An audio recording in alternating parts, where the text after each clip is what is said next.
Jadi perintahnya tuh reset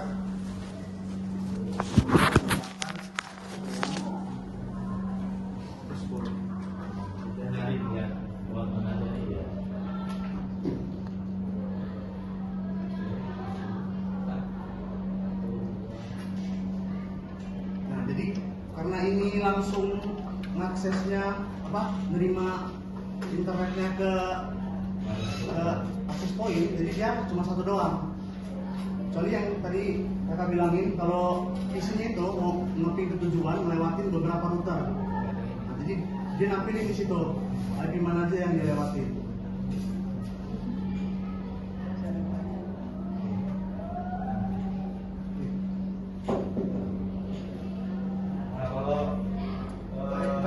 Ping yang default gateway itu yang 192, 188, 111. Nah, ini contohnya kalau di rumah kalian pakai internet, pakai wifi provider, pasti defaultnya dia pakai 1.1. Boleh coba dari rumah. Tergantung ya, beda settingan dari router itunya. Ada juga yang 192, 168, 101. Tapi itu bisa juga sih kita ubah di setting dari routernya. Jadi kita setting berapa pun kita mau. Tapi mungkin kalau memang karyawannya kebanyakan pakai default yang 1.1, kebanyakan. Lanjut Kak, bisa dijelasin nggak?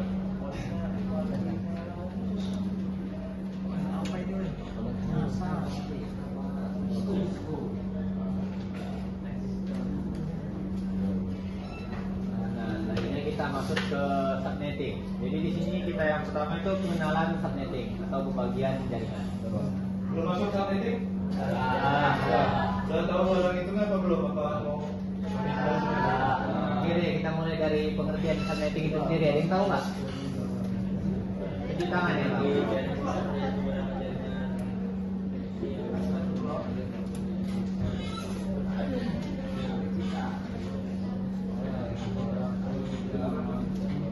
Ayo, kalau enggak deskripsiin dari pengertian itu pakai kata-kata kalian sendiri. Apa baca? Apa tahu? Intinya aja dari subnetting itu sendiri.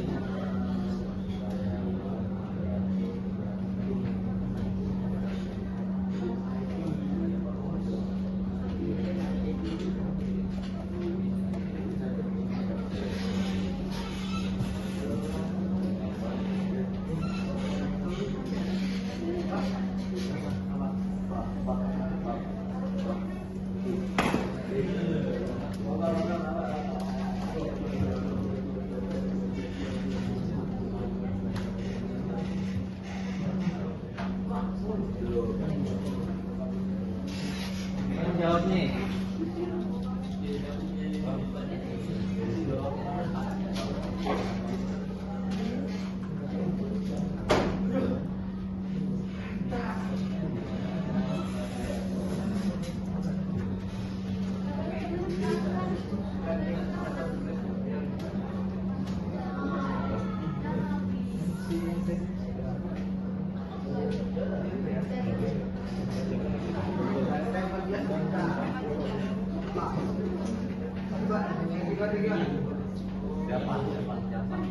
Oke, dapat. Enggak, itu kayaknya kamu dari tadi heboh nih. Jadi kita bahas subnet aja deh ya. Itu kan ada pengertian dari subnet ya. Coba kamu deskripsiin pakai bahasa kamu sendiri. Intinya aja deh kamu. Apa subnet itu? Kayaknya dapat dari tadi ganggu si sebelahnya. Siapa yang tadi? Dapat. Ayo, apa ada Pak? Ayo boleh lihat. Ayo. Apa Pak dia boleh lihat, tapi deskripsi aja gitu, pakai bahasa dapat sendiri. Apa itu subnetting?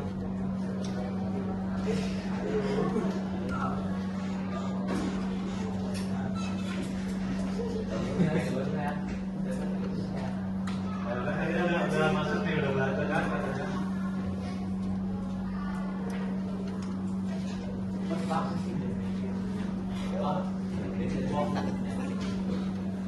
Tadi dapat kemarin ini nggak hati pas ibu gurunya jelasin. Ini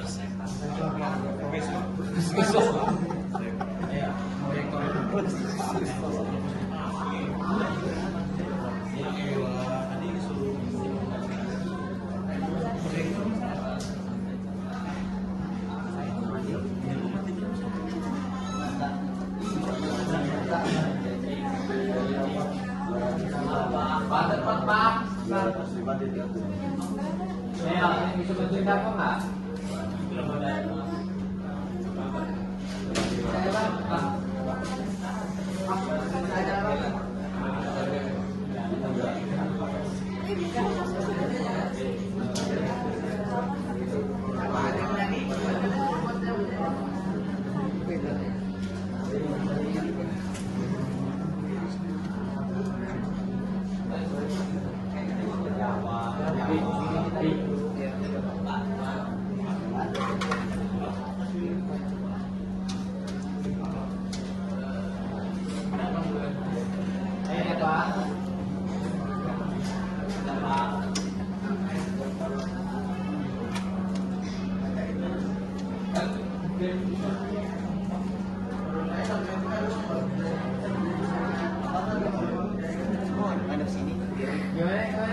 Ada yang dengar nggak ada apa ngomong?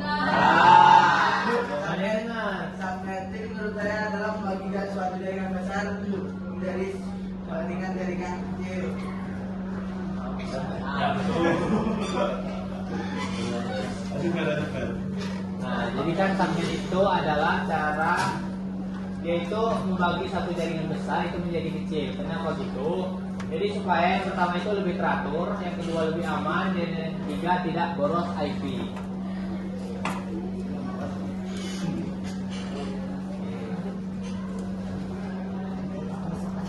Jadi contoh umumnya nih, kalian membangun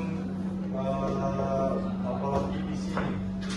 Nah, awalnya itu kalian pakai yang size 24. Size 24 itu subnet marknya 255, 255, 255, titik 0.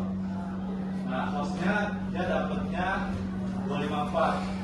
Itu 256. Kenapa 256? Karena 2 ini dipakai buat broadcast satu sama network satu. Jadi host yang pakai dua itu cuma 254 aja, bukan 2. Nah, jadi kalian misalnya cuma punya 50 perangkat, 50 PC. Jadi kalian cocoknya pakai yang mana? Pakai yang size berapa? Tadi kan karena kalau pakai yang 24 kan dapatnya 254 host, 254 IP. Itu boros lah istilahnya. Kalian cocoknya pakai yang mana?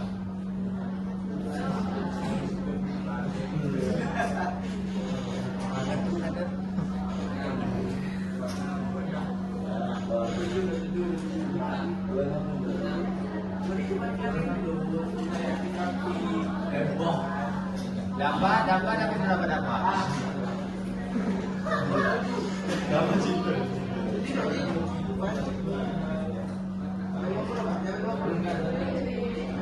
Sampai 26. Nanti kami ajarin cara gimana ya, gimana pakai biner. Kita tahu nggak biner? Kami ajarin.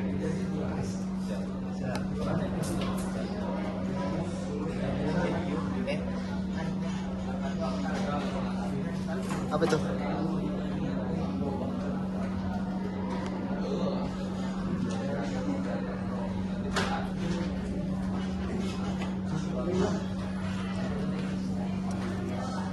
Oke, ini ada slide terakhir ya.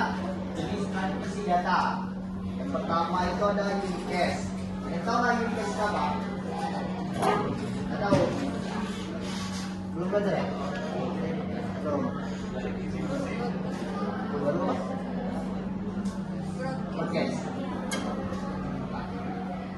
Jadi kalau unit case itu dia kirimnya ke satu penerima. Misalnya kirim apa ya, kayak file gitu lah, file ke komputer satu komputer teman gitu misalnya. Lalu dan juga paling umumnya digunakan untuk jaringan lah. Lalu Contoh ada broadcast. Broadcast udah tahu dah. Udah tahu. Kita semua kan. Jadi saat mengirimkan ke semua perangkat jaringan. Ya. Itu juga ada di ATP mencari semua perangkat bisa contohnya. Juga untuk digunakan saat ini juga menjangkau seluruh jaringan. Juga ini ada multicast. Multicast sering tahu nggak? Atau tidak?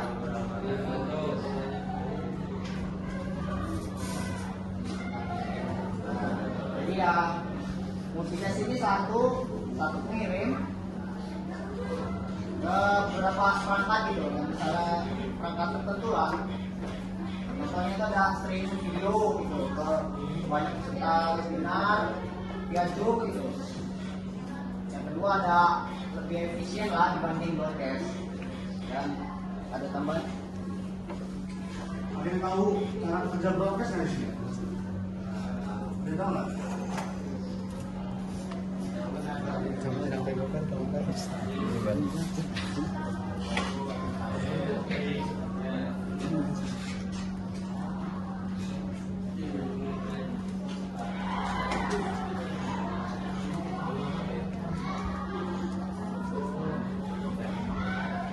Ada yang tahu ya?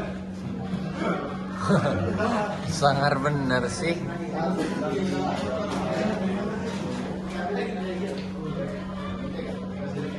Oke, jadi di sini kita jelasin cara kerja broadcast itu kayak mana. Kita buat topologi lagi, contoh lagi ya. Nah ini PC, Hasan. ini PC, ini PC. Di sini ada switch. Switch ini terhubung ke DHCP server.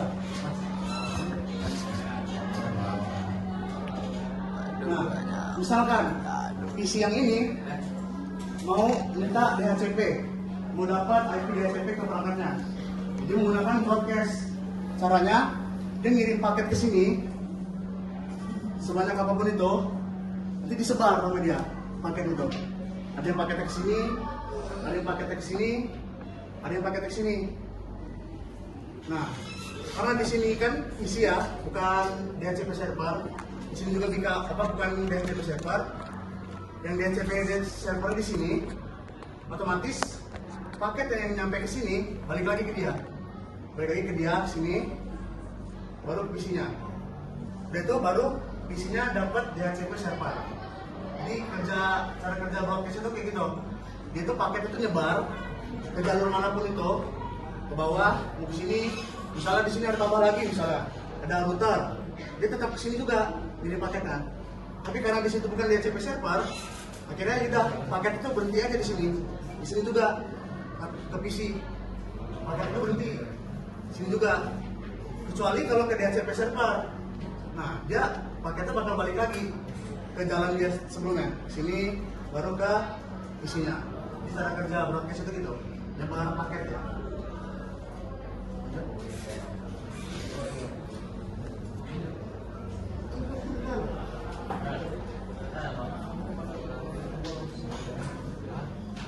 Selanjutnya multicast atau pengirim ke beberapa perangkat dulu.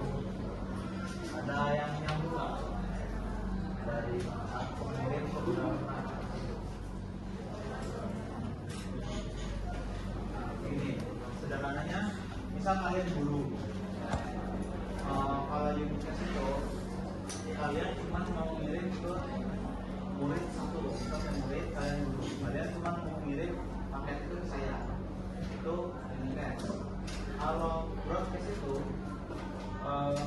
kalian dulu ingin mengirim paket ke semua perangkat di jaringan yang ada di area sekolah.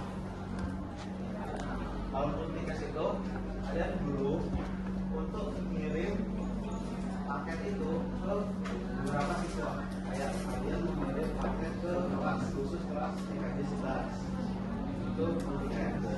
Ruang guru beda, nanti di ruang guru beda.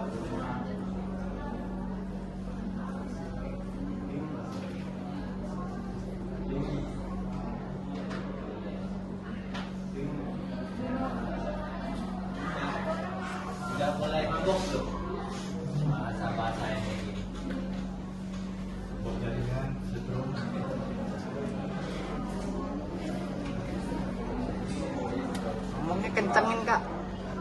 Kencengin kak.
Dijelasin nggak masalah progres sama motivasi? Dijelasin nggak motivasi sama progres?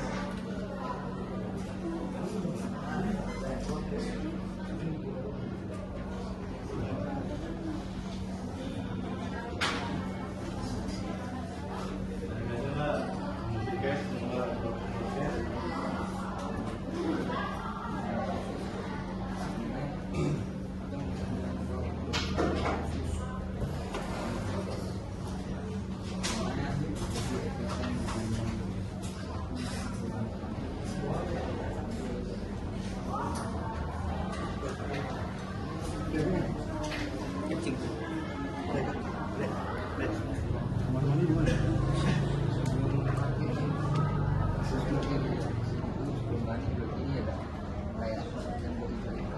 Bagusan. Apa tadi, Bro? Yang bagus di masjid aja kak. Setelah jam udah Jadi yang katakan itu kemana? Sini. kantinnya. Sebelum kantin.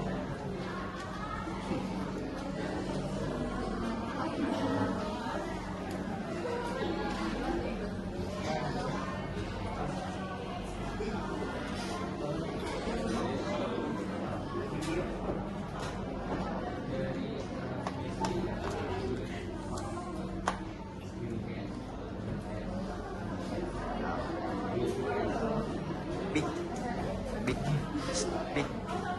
Turunin ini gimana?